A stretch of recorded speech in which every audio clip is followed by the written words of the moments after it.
안녕하세요. 학교 시설이 변화하게 된 주요 요인. 그 두 번째 시간으로 교육과정 및 교수학습의 변화에 대해서 살펴보도록 하겠습니다. 대한민국 정부 수립 이후 70년간 교육과정은 다음과 같이 1차에서 7차를 거쳐 2015 개정 교육과정에 이르고 있습니다.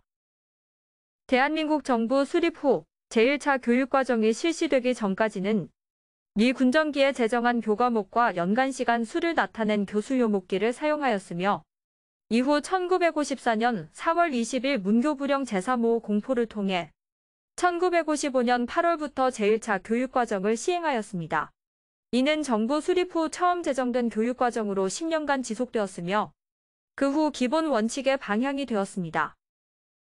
이후 제2차 교육과정은 초등학교의 경우 반공, 도덕 과목이 새로운 영역으로 포함되었으며 중학교의 경우 교과활동, 반공도덕 활동, 특별활동 세 영역으로 나뉘었고 이전 교육과정과 달리 교과별로 주당 이수시간만을 표시하고 그 폭을 두어 운영의 자율성, 융통성, 신축성을 기하도록 한 것이 특징입니다. 고등학교의 경우 처음으로 과정이 국가 수준에서 하나의 공식적인 제도로 도입되어 모든 학교에서 학생의 진로와 직업 선택에 따라 인문과정, 자연과정, 직업과정, 예능과정으로 구분하여 운영하도록 하였습니다. 제3차 교육과정에서는 반공과 도덕 과목이 통합되어 도덕이라는 주요 교과목이 만들어지고 5, 6학년에 배당된 주당 4시간의 사회교과 시간 중 2시간은 국사를 가르치게 됨으로써 도덕과 국사가 중요한 교과 영역으로 되었다는 것이 특징입니다. 중학교의 교육과정 구조는 교과활동과 특별활동의 이원적 구조를 가지게 되었으며 학교장에게 교육과정 운영에 대한 재량권이 폭넓게 부여되었습니다. 고등학교는 학생의 진로 선택에 따라 인문, 자연, 직업과정으로 구분하여 편성되었으며 직업과정에 준하여 예체능 및 외국어 과정을 둘 수 있게 하였습니다. 또한 외국어와 한문 교육을 강화하였고 자유선택 교과목을 교육과정상 처음으로 설정하였습니다. 이후 정부는 교육과정 연구 전담기구를 한국교육개발원에 설치하여 전문적이고 조직적인 교육과정 기초연구 등을 실시, 본, 기구를 통해 제4차 교육과정을 제시하였습니다. 초등학교의 경우 1, 2학년 교과의 통합 운영 시도와 특별활동 시간 삭제이며 중학교는 예능 교과 시간 확보와 교과 활동에서 자유선택 과목을 신설해 학교와 지역사회의 실정 및 학생들의 희망에 따라 학교장의 재량으로 학생에게 도움이 되는 교육 내용을 선정하여 지도하게 한 점이 특징입니다. 고등학교는 인문계와 실업계 고등학교의 공통 필수의 보통교과의 비중으로 강화하여 전인교육을 충실히 하도록 하였습니다. 그리고 미래의 고도 산업사회에 대처하기 위해 기초과학교육을 강화하였으며 국제사회에서의 기본교양을 갖출 수 있도록 사회, 지리, 세계사를 필수로 교육하였습니다. 제5차 교육과정에서는 국민학교의 제4차 교육과정에서 배당 시간상으로만 통합되고 교과과정에는 통합 제시되지 못한 통합 교과목들이 제시되었습니다. 중학교는 제3차 교육과정 이래의 교육과정 편제와 편성은 동일하나 기술과정이라는 과목이 신설된 점이 달라졌으며 각 학교의 설립 목적이나 학교장의 기본 철학에 의하여 특별지도가 필요하다고 판단되는 특정 활동 및 교과목 교육을 위해 자유선택 시간의 폭을 학년별로 확대하여 학교장 재량의 폭을 확대시켰습니다. 또한 특별활동이 더욱 강화되어 학급활동, 학생회 활동, 클럽활동, 학교 행사 등 4개 영역으로 하고 학교 교육에서의 생활지도 관련 내용을 특별활동의 내용에 포함시켰습니다.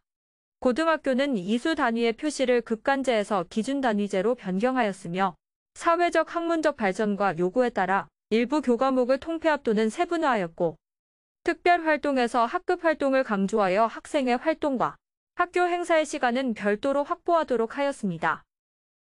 제6차 교육과정은 1992년 10월부터 시행되었는데 초등학교의 경우 1, 2학년의 통합교육 운영이 없어지고 명칭만 도덕이 바른 생활, 사회가 슬기로운 생활, 음악이 즐거운 생활로 단독 유지되었으며 학교 재량 시간을 두어 필요한 교육 내용을 학교 재량으로 교육할 수 있는 융통성을 가질 수 있었습니다. 또한 정부의 방침에 따라 세계화 추진 정책으로 영어를 3에서 6학년에 주당 2시간씩 이수할 수 있는 영어 교과 편입이 이뤄져 이 시간이 학교 재량 시간으로 대체되기도 하였습니다. 중학교의 경우 수업시간 수를 주당 평균 34시간으로 감축하였으며 교과목을 통폐합 및 조정하여 필수 교과를 11개로 축소, 선택교과제를 도입해 교육의 적합성을 높이고자 했습니다.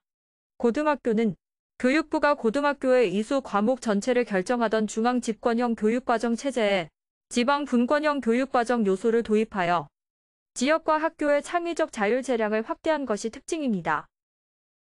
제1차 교육과정부터 제6차 교육과정까지는 학급 중심의 학습 형태로 특별교과 외에는 학급 교실에서 교사들이 이동하며 수업하는 형태와 대부분이 일방 형식 교수 학습 방법이 진행되어 공간적 측면에 큰 이슈는 많지 않았던 시기임을 알 수 있습니다.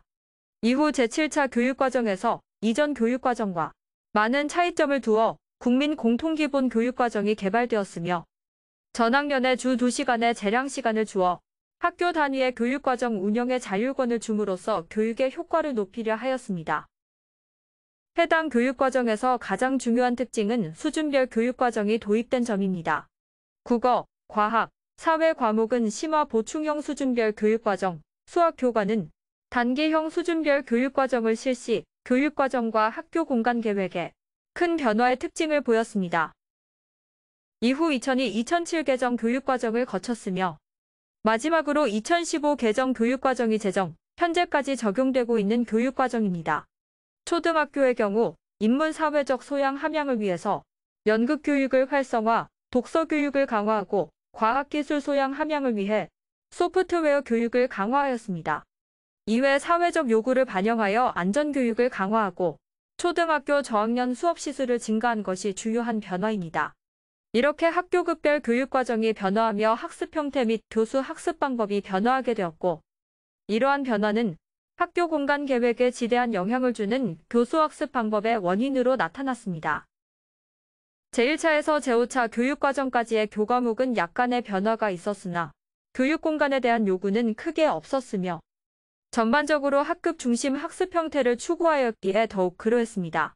그러나 1992년부터의 교과 내용이나 학습 형태가 현대화 학교를 요구함을 추측할 수 있어 이를 추진하는 연구개발을 통해 새로운 교육 공간이 나타날 수 있는 가능성을 보여줬으며 더욱이 1997년의 7차 교육과정의 실시로 새로운 교육 공간을 요구하는 교과과정의 변화가 보여지므로 교육시설의 변화를 교과과정의 변화 요인 단계와 연계하여 고려할 수 있음을 확인할 수 있었습니다. 이번 영상에서는 학교시설 변화 요인의 두 번째 시간으로 교육과정의 변화에 대해서 살펴보며 교육과정의 변화에 의하여 교육시설의 변화도 요구되었음을 추정할 수 있는 시간이었습니다.